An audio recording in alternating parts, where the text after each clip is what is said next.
ಆದರ್ಶಗಳ ಬದ್ಧತೆಯ ಮೂಲಕ ನನಸುಗಳನ್ನು ಕಟ್ಟಿ ಅದನ್ನು ಕೃತಿಗಳ ಮೂಲಕ ಬರಹಗಳ ರೂಪಕ್ಕೆ ಇಳಿಸಿದ ಶಿಶಿಲರ ಕೃತಿಗಳು ಹೋರಾಟದ ಮನೋಭಾವನೆಯನ್ನ ವೃದ್ಧಿಸುತ್ತದೆ. ಆತ್ಮಕಥನಗಳು ಒಬ್ಬ ಯಶಸ್ವಿ ಸಾಧಕನ ಬದುಕನ್ನು ಆತ್ಮಾವಲೋಕನ ಮಾಡಲು ಸಾಧ್ಯವಾಗುತ್ತದೆ ಎಂದು ಆಳ್ವ ಶಿಕ್ಷಣ ಪ್ರತಿಷ್ಠಾನದ ಅಧ್ಯಕ್ಷ ಡಾಕ್ಟರ್ ಮೋಹನ್ ಆಳ್ವ ಹೇಳಿದರು. ಅವರು ಸುಳ್ಯದ ನೆಹರು ಮೆಮೋರಿಯಲ್ ಕಾಲೇಜು ಮತ್ತು ಹಿರಿಯ ವಿದ್ಯಾರ್ಥಿ ಸಂಘದ ಸಹಯೋಗದಲ್ಲಿ ಮೈಸೂರು ರಾಜ್ ಪ್ರಕಾಶನ ಪ್ರಕಟಿಸಿದ ವಿಶ್ರಾಂತ ಪ್ರಾಂಶುಪಾಲ ಹಿರಿಯ ಸಾಹಿತಿ ಡಾಕ್ಟರ್ ಬಿ ಪ್ರಭಾಕರ ಶಿಶಿಲರ ಆತ್ಮಕಥನ ಬೊಗಸೆ ತುಂಬ ಕನಸು ಕೃತಿ ಬಿಡುಗಡೆಗೊಳಿಸಿ ಮಾತನಾಡಿ, ಆದರ್ಶಗಳ ಮೂಲಕ ಕನಸು ಕಟ್ಟಿಕೊಂಡು ಬದುಕು ನಡೆಸಿದ ಶಿಶಿಲರು ಆತ್ಮಕಥನದ ಮೂಲಕ ಅದನ್ನು ಆತ್ಮಾವಲೋಕನ ಮಾಡಿಕೊಂಡಿದ್ದಾರೆ. ಬದ್ಧತೆ ಇರುವ ಛಲಗಾರ ಕೇವಲ ಕನಸು ಕಟ್ಟಿಬಿಟ್ಟಿಲ್ಲ, ಬದಲಾಗಿ ಬರಹದ ಮೂಲಕ ಅದನ್ನು ಕೃತಿ ರೂಪದಲ್ಲಿ ಹೊರತಂದಿದ್ದಾರೆ. ವೃತ್ತಿ, ಪ್ರವೃತ್ತಿ, ಬದುಕು, ಬರಹಗಳಲ್ಲಿ ಹೋರಾಟದ ಮನೋಧರ್ಮವನ್ನ ಎತ್ತಿ ಹೂಡಿದ ಶ್ರೇಷ್ಠ ವಿದ್ವಾಂಸ ಶಿಶಿಲರು ಎಂದು ಹೇಳಿದ್ರು. ಮುಂಚೂಣಿಯಲ್ಲಿದ್ದಂತಹ ಶಿಶಿಲರು ಅದೆಷ್ಟೋ ಅಂತರ್ಜಾತಿ ವಿವಾಹಗಳನ್ನು ತಾನೇ ಮುಂದೆ ನಿಂತು ಮಾಡಿಸಿದವರು. ತನ್ನ ಬರಹಗಳಲ್ಲೂ ಹೋರಾಟದ ಬಿಸುಪನ್ನು ಕಾಯ್ದುಕೊಂಡು ಹಲವಾರು ಕೃತಿಗಳನ್ನು ರಚಿಸಿದವರು. ಹೀಗೆ ವೃತ್ತಿ, ಪ್ರವೃತ್ತಿ, ಬದುಕು, ಬರಹಗಳಲ್ಲಿ ಹೋರಾಟದ ಮನೋಧರ್ಮವನ್ನು ಎತ್ತಿ ಹಿಡಿದವರು ಶಿಶಿಲರು. ಪ್ರಖರ ವಿಚಾರವಾಗಿ ಅವರು ಅದನ್ನು ಬಹಳ ಸುಂದರವಾಗಿ ಬೆಳಿಮೆಲೆಯವರು ಹೇಳಿದರು.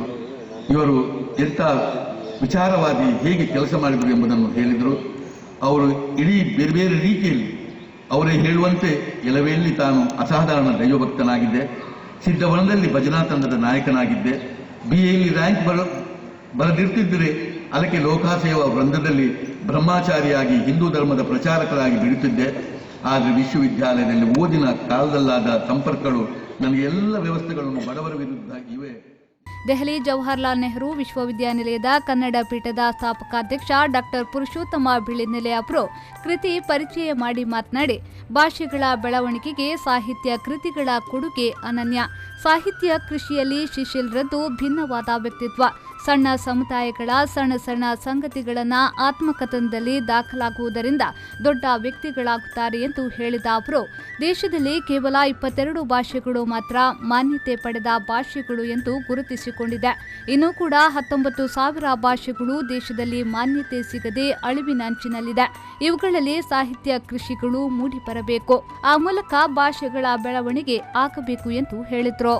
ಚೂರು ಹೆಚ್ಚು ಕಮ್ಮಿ ಆಗಿದ್ರೆ, ಚೂರು 1% ಹೆಚ್ಚು ಕಮ್ಮಿ ಆಗಿದ್ರೆ ಶಿಶಿಲ ಇವತ್ತಿಗೂ ಕೂಡ ಅಳಿಕೆಯಲ್ಲಿ ಅಡಿಗೆ ಭಟ್ಟನಾಗಿಯೇ ಇರ್ತಿದ್ದ, ಬದಲಾಗ್ತಿರ್ಲಿಲ್ಲ. ಆದ್ರೆ ಎಲ್ಲೋ ಒಂದು ಕಡೆ ಆ ಪ್ರಯಾಣದ ಇದೆಯಲ್ಲ, ಆ ಪ್ರಯಾಣದ ಹೆಜ್ಜೆ ಗುರುತುಗಳಿದೆಯಲ್ಲ, ಸಣ್ಣ ಮನುಷ್ಯ ಅಂದ್ರೆ ಸಣ್ಣ ಊರಿನ ತಕ್ಕ ಮಟ್ಟಿನ ಯೋಗ್ಯತಾವಂತರ ಹೆಜ್ಜೆ ಗುರುತುಗಳಿದೆಯಲ್ಲ, ಇದನ್ನು ಗುರುತಿಸುವುದು ಅಂತಂದ್ರೆ ನಮ್ಮ ನಾಡನ್ನು ಕಟ್ಟುವುದು ಅಂತ ಅರ್ಥ. ದೊಡ್ಡ ಮನುಷ್ಯರ ಘೋಷಣೆಗಳು ಇದ್ದೇ ಇರ್ತವೆ, ಅದು ಮಾಧ್ಯಮಗಳಲ್ಲಿ, ಪೇಪರ್ಗಳಲ್ಲಿ, ಭಾಷಣಗಳಲ್ಲಿ ತಾನಾಗಿರ್ತದೆ.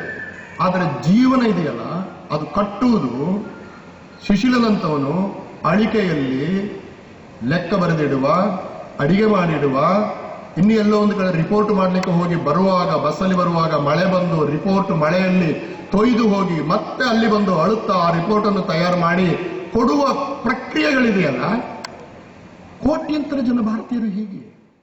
ಅಧ್ಯಕ್ಷತೆಯನ್ನ ಅಕಾಡೆಮಿ ಆಫ್ ಲಿಬರಲ್ ಎಜುಕೇಷನ್ ಅಧ್ಯಕ್ಷ ಡಾಕ್ಟರ್ ಕೆ.ಬಿ. ಚಿದಾನಂದ ವಹಿಸಿದ್ರು. ಉಜಿರೆ ಎಸ್ಡಿಎಂಸಿ ಶಿಕ್ಷಣ ಸಂಸ್ಥೆಗಳ ಕಾರ್ಯದರ್ಶಿ ಡಾಕ್ಟರ್ ಬಿ. ಯಶೋವರ್ಮ ಮುಖ್ಯ ಅತಿಥಿಗಳಾಗಿದ್ದರು. ಅಕಾಡೆಮಿ ನಿರ್ದೇಶಕರುಗಳಾದ ಶೋಭಾ ಚಿದಾನಂದ್, ಆರ್ಕಿಟೆಕ್ಟ್ ಅಕ್ಷಯ ಕುರುಂಚಿ, ಹಿರಿಯ ವಿದ್ಯಾರ್ಥಿ ಸಂಘದ ಅಧ್ಯಕ್ಷ ಚಂದ್ರ ಕೋಲ್ಚರ್, ಪದವಿ ಕಾಲೇಜಿನ ಪ್ರಾಂಶುಪಾಲ ಡಾಕ್ಟರ್ ಗಿರಿಧರ್ ಗೌಡ, ಹಿರಿಯ ವಿದ್ಯಾರ್ಥಿ ಸಂಘದ ಮಾರ್ಗದರ್ಶಕಿ ಪ್ರೊಫೆಸರ್ ರತ್ನಾವತಿ ಕೇರ್ಪಳ, ವಿದ್ಯಾರ್ಥಿ ಕ್ಷೇಮಾಧಿಕಾರಿ ಡಾಕ್ಟರ್ ಪೂವಪ್ಪ ಗೌಡ, ವಿದ್ಯಾರ್ಥಿ ನಾಯಕ ಕೃಷ್ಣ ಪ್ರಸಾದ್ ಉಪಸ್ಥಿತರಿದ್ದರು. ಪದ್ಮನಾಭ, ವಿ4 ನ್ಯೂಸ್ 24/7 ಸುಳ್ಯ.